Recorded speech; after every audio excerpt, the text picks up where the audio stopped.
What is shaking, WWE Universe? How y'all doing tonight? And welcome to Retro Bros podcast channel, YouTube channel. And tonight oh, wait a minute, not we, me, myself, and I, flying solo, Sokoa. Okay, not Sokoa, just solo. Yes, I am Natasha, aka Nat, aka Good Mania. And yeah, I will be flying the Sokoa way, the solo way, for this week's retro episode number 7. Lucky 7, right? But of course, I'm not so lucky. My Retro Bros and Retro RawDown co-host CJ will unfortunately be missing in action because he did not get a chance to check out this week's Raw and SmackDown. Um, so um, yeah, sorry guys, you have to put up with me, but I will do the best I can. This is my first broadcast or podcast solo, so bear with me.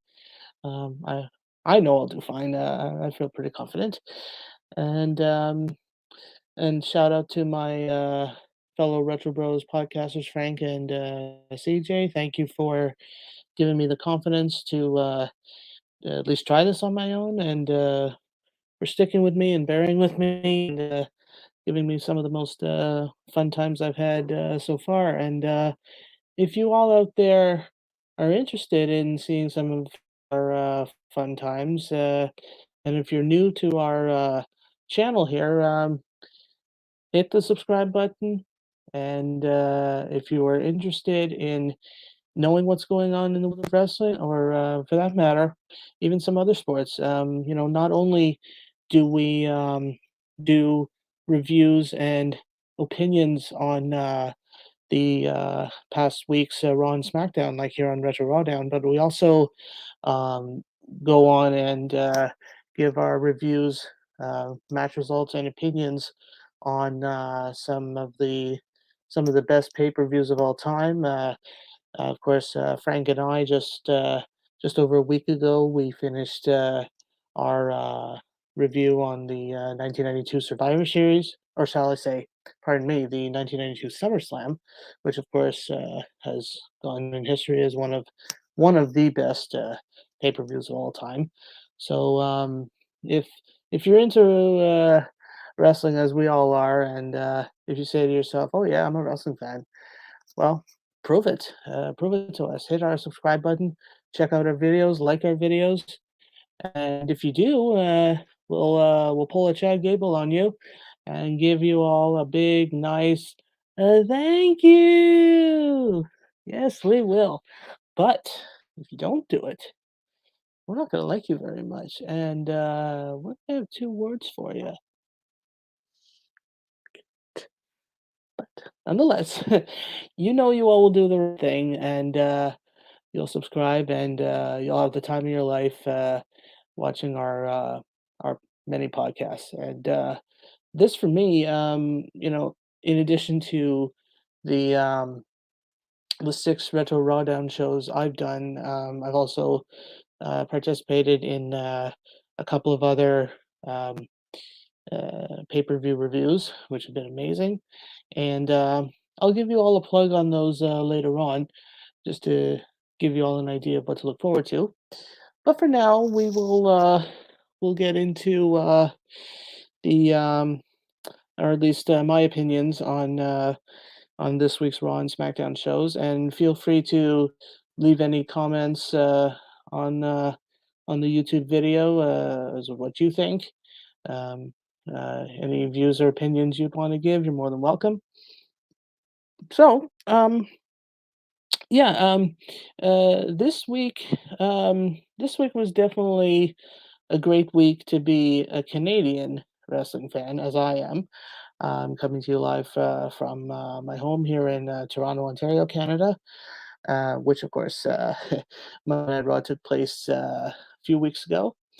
And yeah, both Raw and SmackDown this week, or this past week, emanated from two great Canadian cities. Monday Night Raw was from Edmonton, Alberta, Canada, and then SmackDown shifted a little more east to Winnipeg, Manitoba, Canada.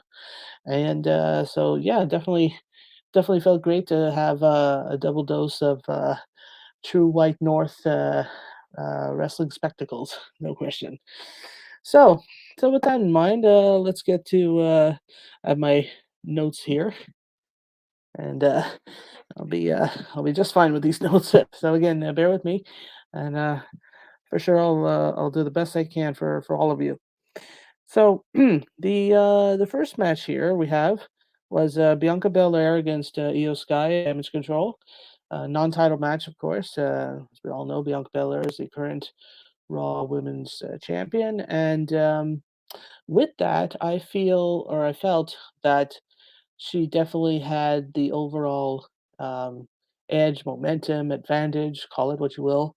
Even though Io Sky did have her moments, it was a pretty even match overall. But no doubt the advantage came or went to Bianca. There was a great move that Bianca made. It was a counter.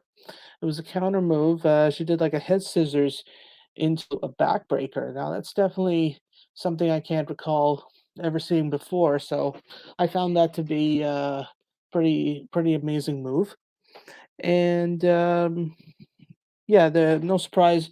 Bianca came up with the victory because there's really, if you think about it, there's no way they were going to give Io Sky the victory, because if that were the case, then right away that's an automatic not too far away from a title shot. But they're not going to break her away from Damage Control that quick. I mean, it just formed not long ago, so it was a pretty, if you're into wrestling as much as I am, then you'll know right away. Then it's no surprise that Bianca came up with the victory. And I had talked about the last time I did a retro RawDown. I had talked a lot about outside interference, and what I liked about this match was that there was very little or no, absolutely no outside interference from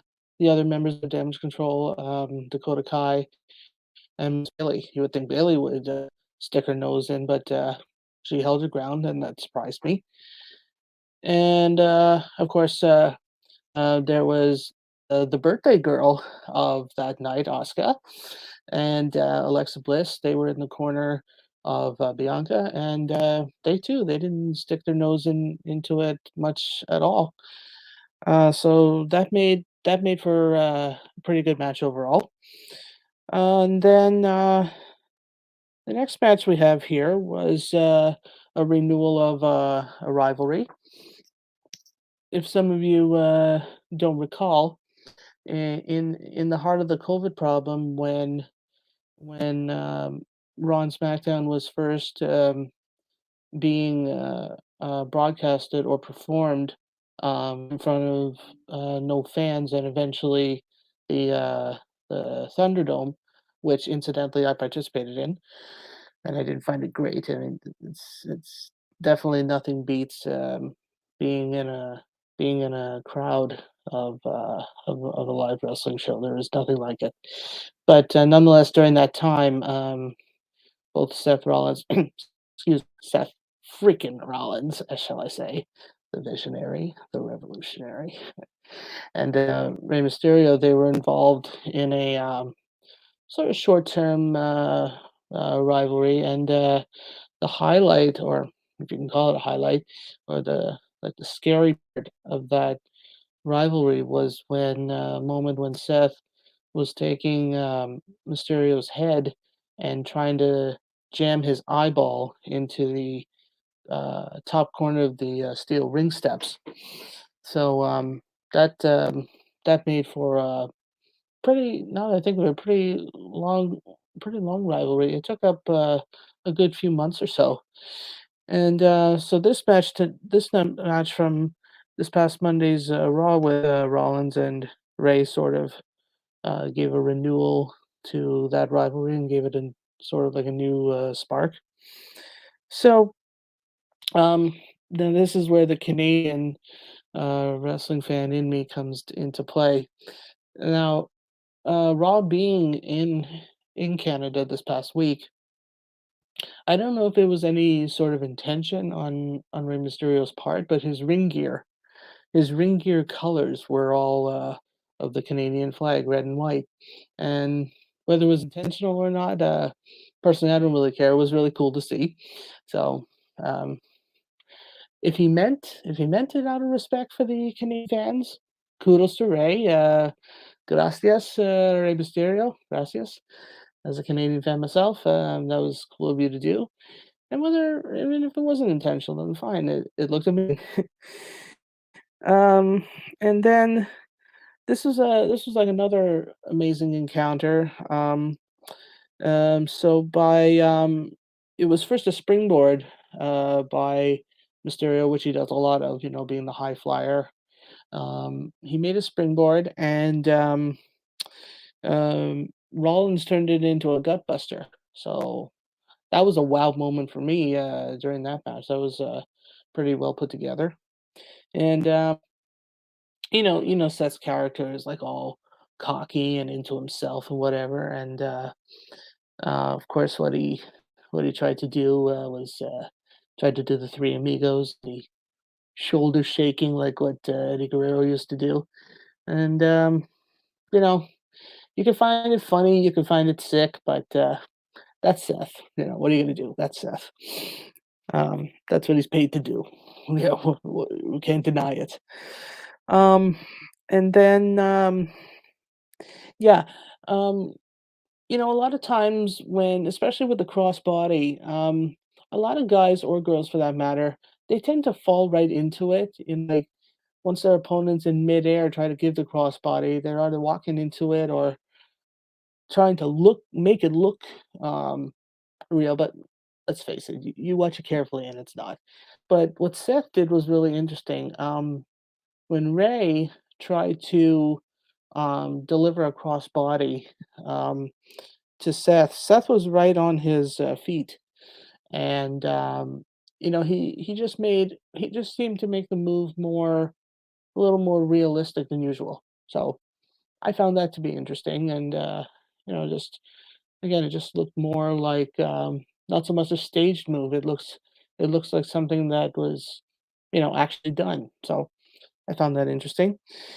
And there, instead of Seth delivering the stomp, which of course his usual finishing move, he actually made to pick up the victory. He made Mysterio tap out to a new move, and it's called the Peruvian Necktie, and it's actually taken from mixed martial arts or UFC, and it's very similar to the like the triangle submission, or um, I even found myself comparing it to the Undertaker's Hell's Gate.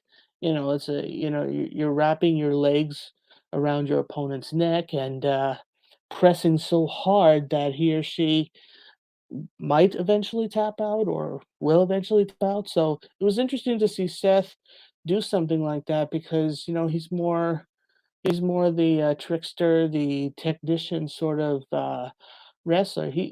In my opinion, anyway, he's not considered to be like a submission wrestler. But so it was interesting how he picked up the victory with this new submission.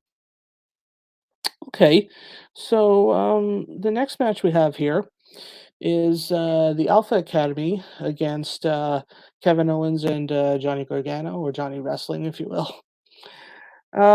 So the way the Alpha Academy came out, waving the American flags, I'm sorry, but this is the Canadian in me. Absolutely no offense to any American viewers, but it sort of made me sick because it also gave me a little flashback, of course, to the storyline rivalry of Bret Hart and Stone Cold Steve Austin, the Border Wars.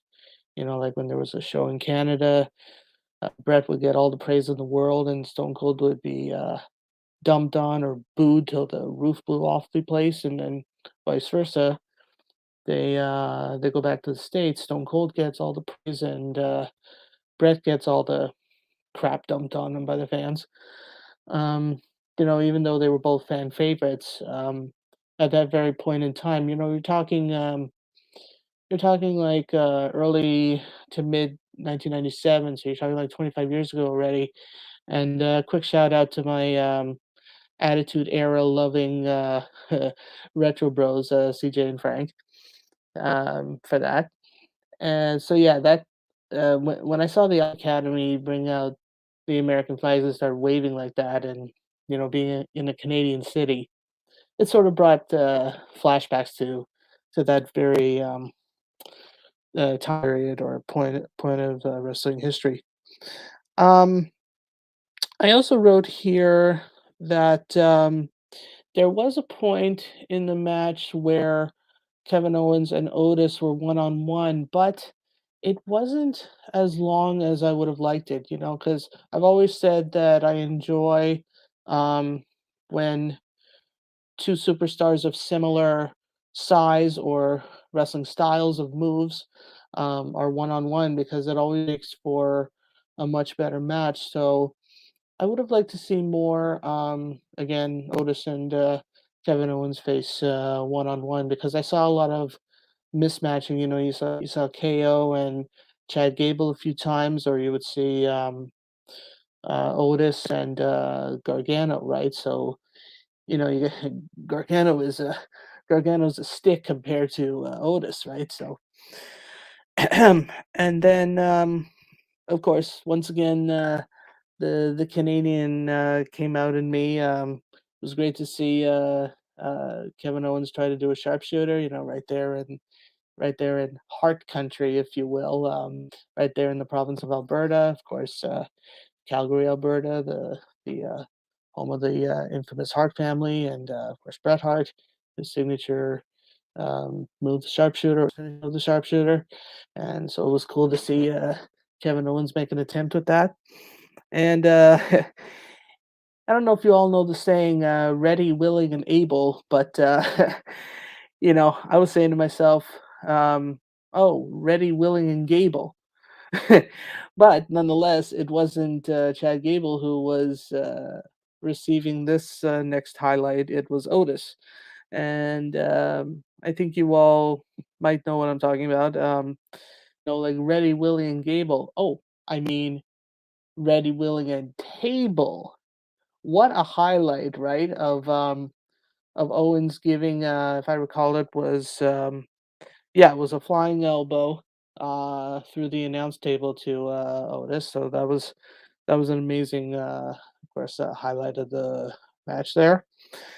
And it always amazes me to this day to see the bigger guys. And this goes back to where I'm more familiar with the new generation era. You would see the bigger guys do like the high flying moves, and to this day, that always made my eyes go like this, right?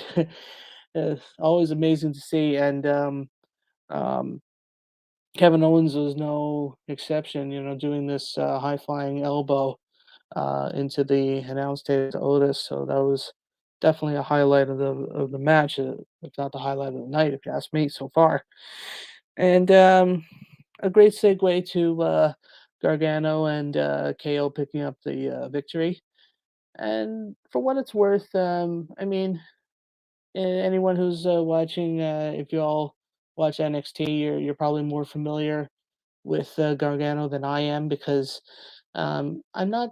I don't watch NXT, and I know he was a big deal down there, but I really look at NXT as the minor leagues of of of WWE, because that is like the up and comers, right? So I mean, good for Gargano for being moved up to the main roster. Good for him, and I'm sure he'll do just fine.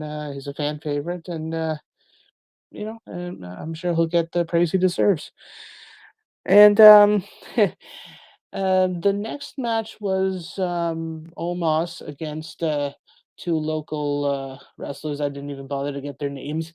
But if there's one comment I can give about Omos, and forgive me, but I can't recall if I given this comment before, but definitely a dream match I'd like to see Omos with is against Braun Strowman. There is no question about it, and there's no question they would have to reinforce the ring like what 10 times over at least, right? So that would be an amazing match. And actually, if I'm not mistaken, I think they once fought each other during the very short-lived Raw Underground segment that was run by Shane McMahon.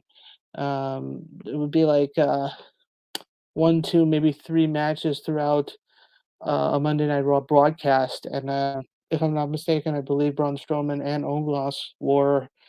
It was a short-lived match, but definitely not what um, like both guys are capable of more than just a short-lived match like that. So definitely Omos and Braun Strowman would be a dream match somewhere down the road. Okay, the next match we had here was Nikki ASH against a not necessarily a returning, but she also was moved up from NXT. This Candice LeRae. This was my first look at Candice LeRae. Of course, again, not watching NXT, but um, I had looked her up a little bit, just to get familiar, and she's a big deal too in NXT. I think she was a tag team champion, I believe, if I'm not mistaken, with Rhea Ripley. And yeah, she was, if I'm not mistaken, too, an NXT Women's Champion. So she had her moments down there, and now, just like her husband, her real husband, Gargano, she was given her chance, and yeah, she goes on picking up the victory over Nikki. And for what it's worth, the look on Nikki's face when she saw that it was Candice, her opponent, was priceless. Like, oh, come on, she knew. Like, give me, she knew. There's no question. But she definitely sold it well, no question. Okay, the next match we had here. Mhm. Time to feel phenomenal, right? Pardon me. So, we had, Sami Zayn against one of my favorites, the phenomenal AJ Styles. I love him, as you can see. Yes, I love AJ. I've always respected, AJ for his experience and, for his forelong into not just WWE, but, the um the sport of professional wrestling. Like he's a very well-rounded veteran, and his experience shows more and more every match he's in. So this match particularly, um, so I literally wrote down a literally phenomenal move by AJ. What he did was he did like, if you all know what a kip up is like when a guy or girl raises their legs and does like a jump up when they're flat on their back, and then they kick up their legs, or so it's called a kip up. So AJ did a half kip up into a head scissors, eventually delivered by AJ to Sammy, and I found that to be also a wow moment. Um, and okay, so um, yeah, let's see here. Yeah, the Blue Thunder Bomb, the move that Sammy that's like one of his signature moves. Um, that I find to be, I wrote down here, almost like a power bomb, except with a spin around and has definitely got more impact. So I found that Sammy did the Thunderbomb a little bit different than what he usually did, and so I found that to be interesting, and it did give a little more impact because there was like a spin around, right? So I found that interesting. And then I have here, yeah, near the end of the match, of course, Sokoa was in the corner of Sammy, and he held his ground pretty well too, like not interfering as much, but he surprised me near the end. He eventually did interfere, which sucked because of course it gave Sammy the victory, and of course I was pulling for AJ here, but nonetheless for Sammy, he picks up the victory thanks to yeah, definitely definitely Sammy wasn't flying solo, if you will. He had Solo in the corner, so yeah. So thanks to Solo, Sammy wins. Okay, main event time for this past Monday Night Raw. We had Damian Priest representing the Judgment Day, of course, against Riddle, and this was like a climax to at least a couple of weeks ago when the Judgment Day was supposedly trying to recruit Riddle into possibly joining the Judgment Day, which I, for one, did not think was going to happen, and it didn't. So, of course, Judgment Day gets pissed. They give Riddle a shellacking, and which leads to this match tonight.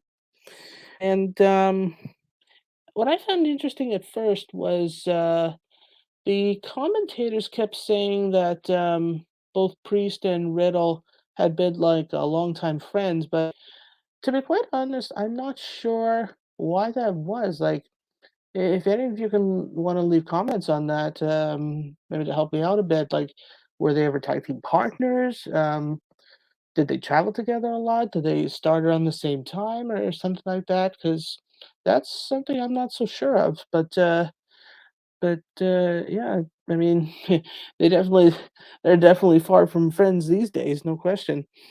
Um, I wrote down I wrote down a that hurt moment, and so I wrote down here Priest slamming Riddle into the corner of the barricade, and I remember like Riddle's ribs or his lower back like really hit hard near the barricade. I just found myself saying that hurt.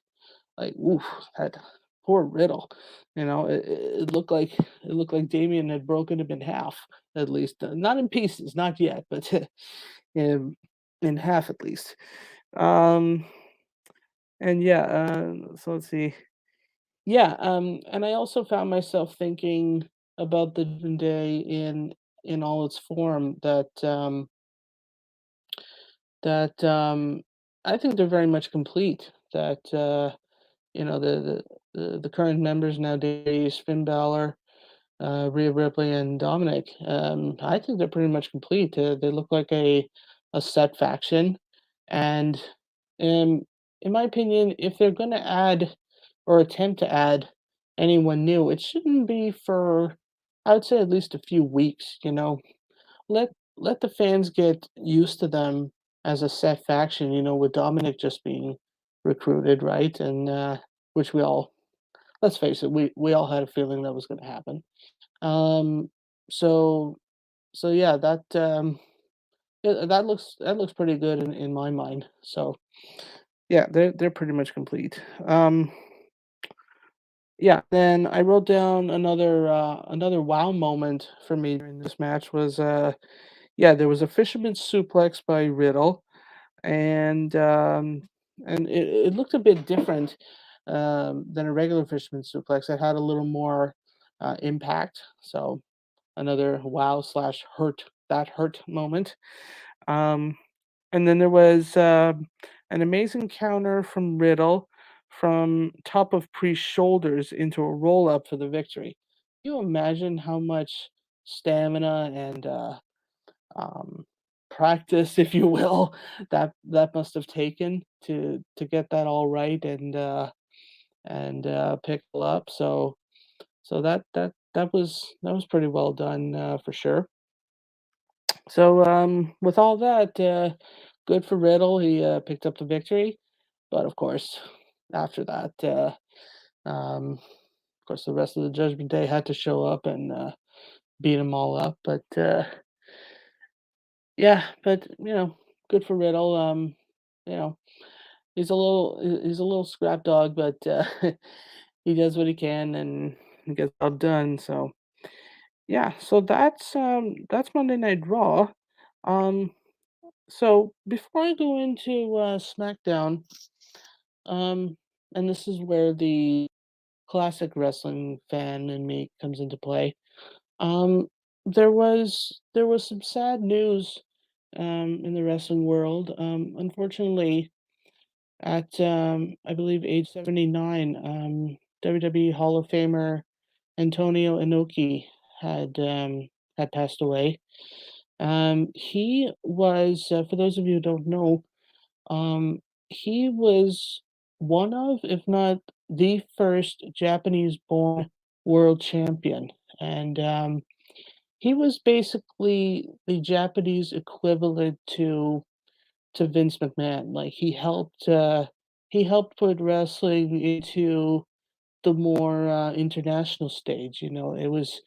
It had already become by the time he was wrestling, um, the sport of professional wrestling had already become a staple, like in North America, like in the States and in Canada.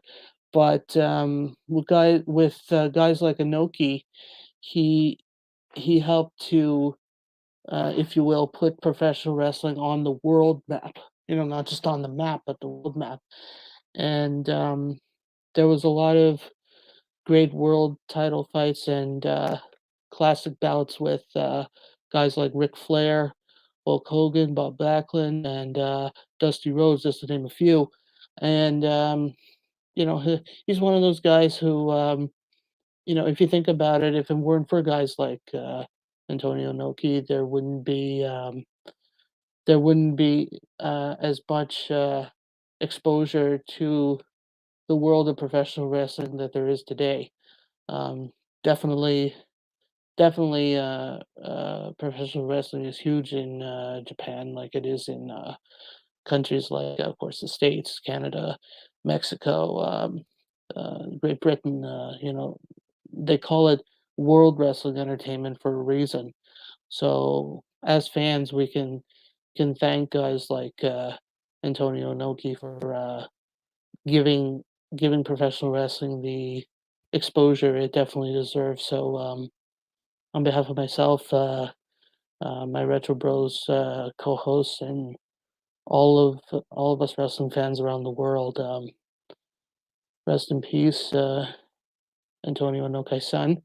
Um, Thank you for giving us the chance to enjoy professional wrestling all over the world, and may God bless you.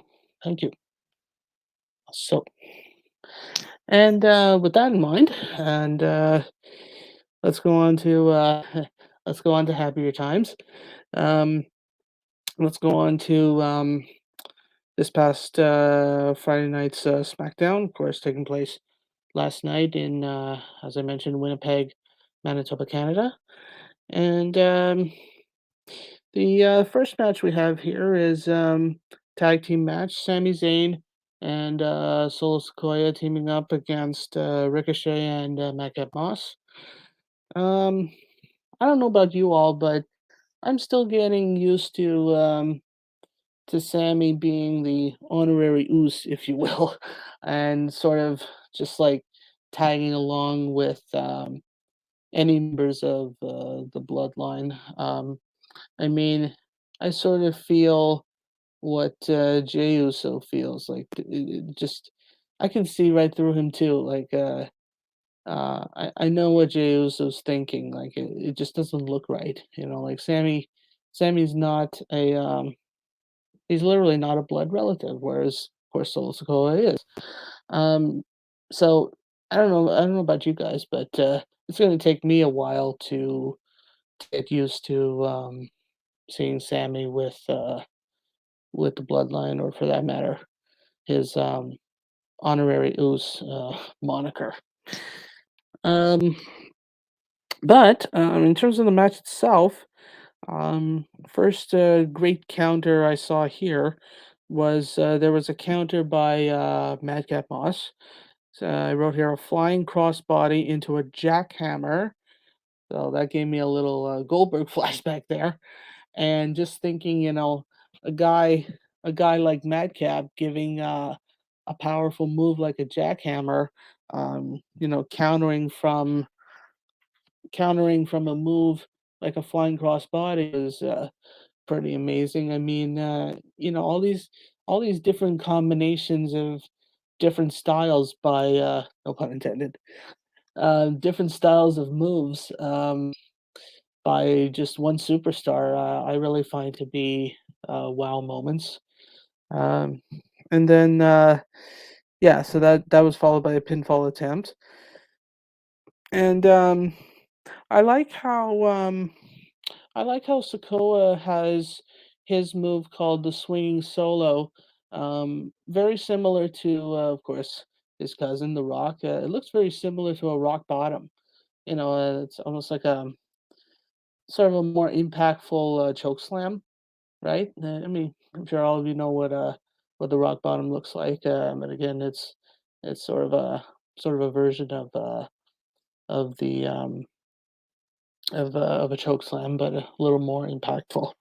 So so Sammy and Solo pick up the victory thanks to that move, and overall a good match. Both teams had their moments, but yeah, I mean, I can't stand Sammy for that matter, and um, I mean, Ricochet's a great superstar.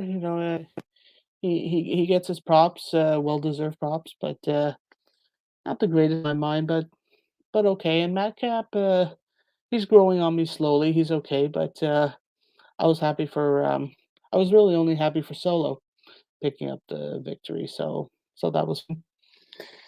And then our next match here is and this is where I mentioned my favorite SmackDown guy. That would definitely be Drew McIntyre. And the match was Drew McIntyre against Austin Theory, or just Theory, whatever you want to call him. Basically, I call him the little punk with his lunchbox, referring, of course, to the Money in the Bank briefcase.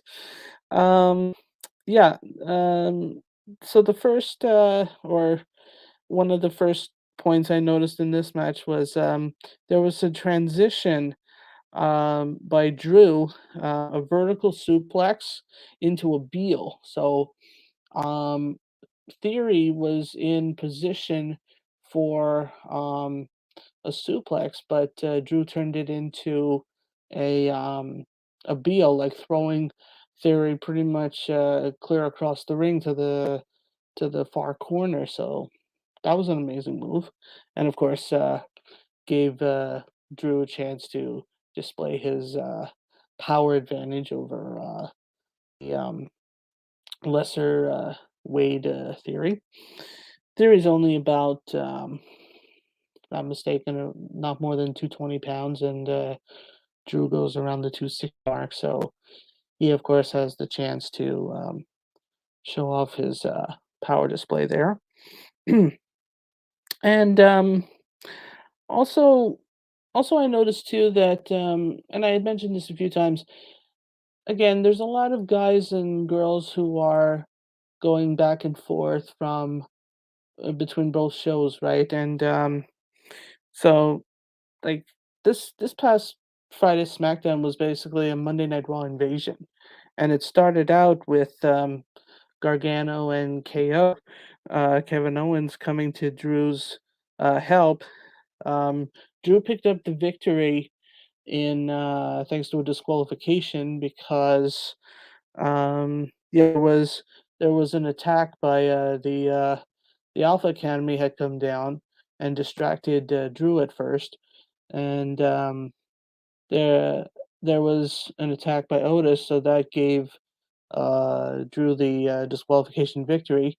And so really, if you think about it, well, the Alpha Academy has been bouncing back and forth um, between Raw and SmackDown, but the real Monday Night Raw invasion was with Kevin Owens and Gargano. They've pretty much been a staple on Raw for the past while or so. Um, so of course that was to even the odds for Drew. Um, so yeah, that was that was interesting to say the least. The um, the next match we had here was Los Lotharios, Angel Garza, and Humberto Carrillo against Hit Row. Um, Michael Cole was saying about about the Lotharios that they're so close, and I quote, "They're so close to breaking through." I think they have broken through. They're amazing athletes. Yeah, they're still young. They still got their whole careers ahead of them, but they have been fighting for quite a while. They've actually been competitors for a few years now, and despite still being young and ahead of their whole careers ahead of them, they've actually showed very well. Like experience where there is, but they've both been single competitors and now they're a team, and they work great as a team. They're actually very interesting to watch, and they've done great as a team. So I think they've hit their peak personally, and uh, yeah, this of course was another display of power by the bigger guy in Hydro, this Top Dollar. Like this guy impresses me more and more every week. And this time he did like you could call it like a forward version of a fallaway slam.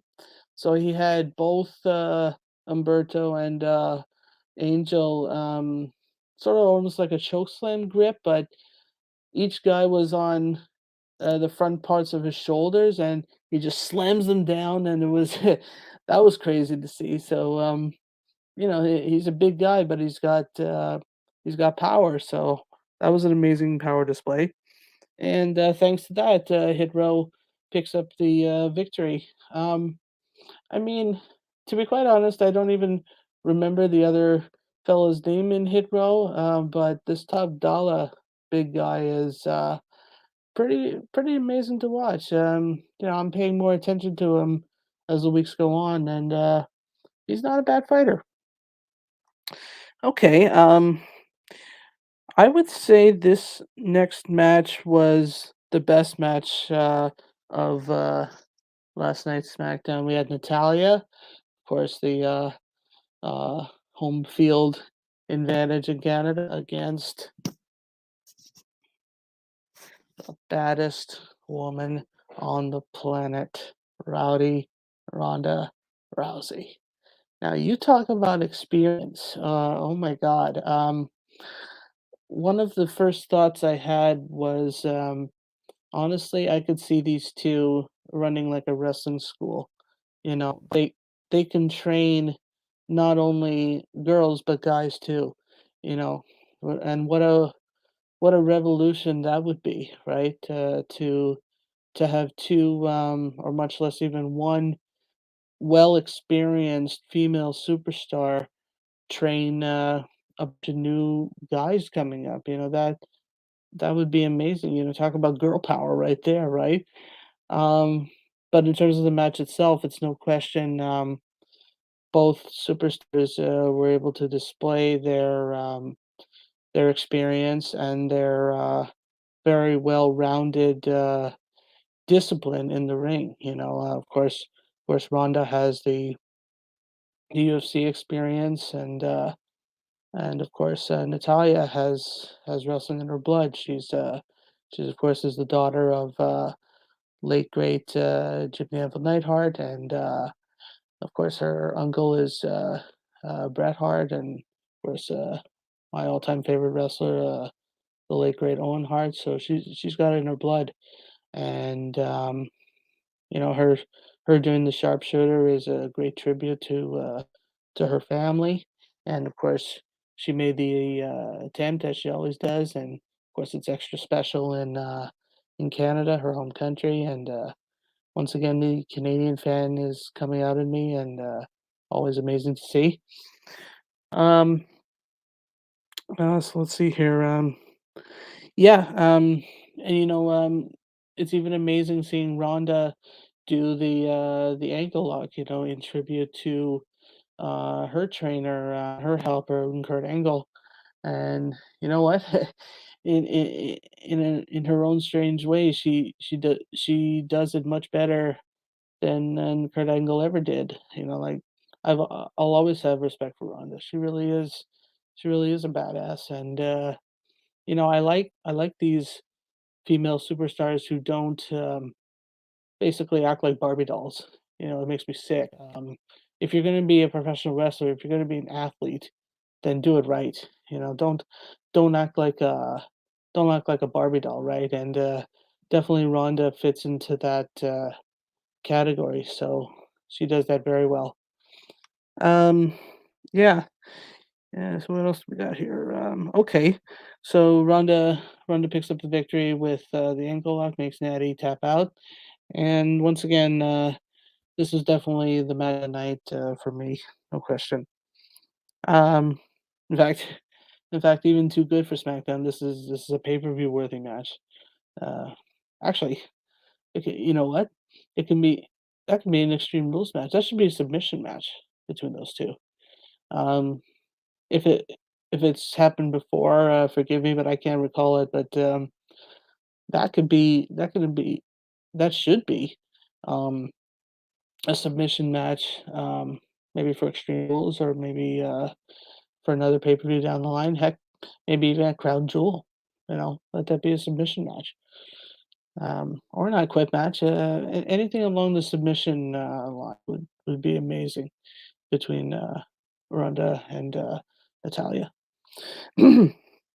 So the next match we have here is Bailey against Shotzi, and like many others, was fun. I thought it was fun to see Shotzi come back in her army tank entrance. It was kind of fun.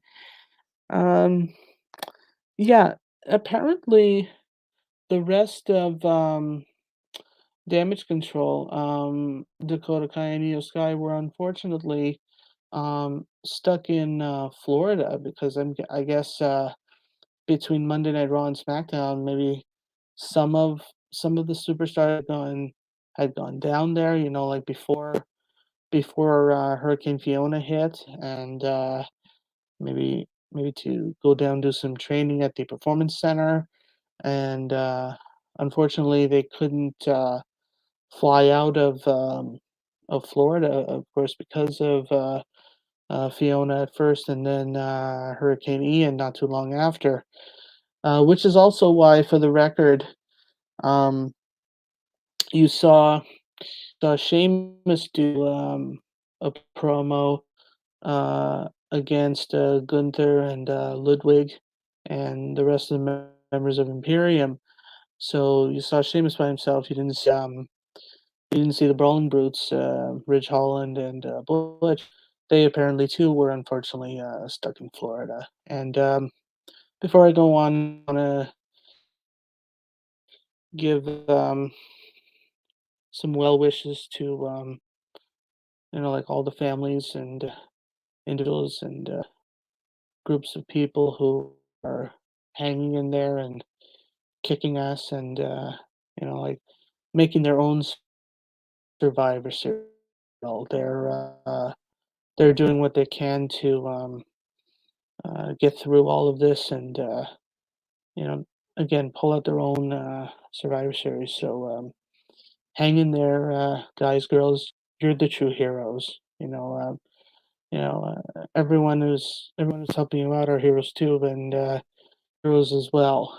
You're getting through this, and you do the best you can, and it's things like this that make us think. We should be thankful for what we have. I mean, I'm more than thankful that I'm here in a part of the world where we almost, if not never by any kind of hurricane or tornado or anything like that. So it's, I thank God I'm lucky, but there are those who are not so lucky. Um, you know, but keep fighting it, and you'll survive. You'll be okay, and I promise. For all of you. Okay. Um, main event time for last night's SmackDown. We had it was a six-man tag, Austin Theory and the Alpha Academy against Kevin Owens, Drew McIntyre, and Johnny Gargano, Johnny Wrestling. Um, it was great to for me personally. It was great to see McIntyre in two matches. So nice to see Double Drew. I love Drew. He's definitely my top. I'm sure I'm not alone in my thinking. Um, yeah, I don't know if any of you had noticed this, but Gargano had a pretty big bandage on his left thigh previous match, and like something was swelling there. So I mean, if that were a real injury, how can he go on, right? But he did. So good for him for getting through the pain. Um, yeah. So then here match was a stunner from a KO to Gable. Um, it's um, I mean, eh, KO literally got the permission from Stone Cold himself to include the um, the stunner move set. So it looks pretty cool, him doing that. And KO's a great wrestler, despite the fact that he doesn't do too much of his own moves. I mean, with the exception of the cannonball, he does the bomb off the top rope. Of course, that's a Jeff Hardy move, and of course he does the stunner. We all know that's Stone Cold's move. But despite him not having too many of his own moves, I still find him to be a great wrestler, and he too has got his whole career ahead of him. He has been Universal Champion, NXT Champion, Tag Team Champion, so he's still got a big mountain to climb, and he definitely has the potential. And to end off the match, there was an impressive midair Claymore kick by Drew on Theory to eventually get. And again, I noticed more particular delivery of the Claymore kick had a little more impact than usual because after Drew threw Theory into the ropes to eventually deliver the Claymore, there was some it looked like Theory had jumped a little bit, and then, of course, Drew has to jump to deliver the Claymore, so, again, there was more impact, within the moves um, to give, the Claymore delivery more, just more like hurt, and eventually got the pin for Drew and the victory for the team of Drew, Gargano, and Owens. So, ladies and gentlemen, fans alike, that is your retro raw down review for this week. Um, I hope I hope I met up to all your standards. And then again, this was my first flying solo experience. I was a little nervous, but I hope my views and opinions pretty cool to all of you. And once again, if you're new to this channel or checking out our videos for the first time, give a thumbs up. Hopefully, we hope you all will enjoy our content. We add new content or content, if you will. My my Retro Bro, Retro RawDown host CJ, he adds um, more content sometimes more than once a week. So there's definitely a lot to check out, and a good time uh, being able to give more of my views. I mean, shout out to CJ again. Don't get me wrong. I enjoy doing the shows with you, but this gave me a little more of a chance to give my own uh, detailed um, views and opinions on the matches and for certain points of each match. So I appreciate the opportunity, and thank you all again for tuning in. I will be back. I will be back along with CJ for next week. We will review, of course, this coming Monday's Raw, and I'm mistaken. Next week's Friday Night SmackDown is the season premiere, so there'll be a lot to talk about there. And also on coming up, myself along with my fellow Retro Bros podcaster Frank, we will be presenting a review of the 1992 uh, so I definitely look forward to that. That's one of my all-time favorite pay-per-views. So I hope all of you take care, be well, be safe, be healthy, and most importantly, keep kicking ass. On that, I'll see you all soon, and yeah, thank you all for tuning in. Take care.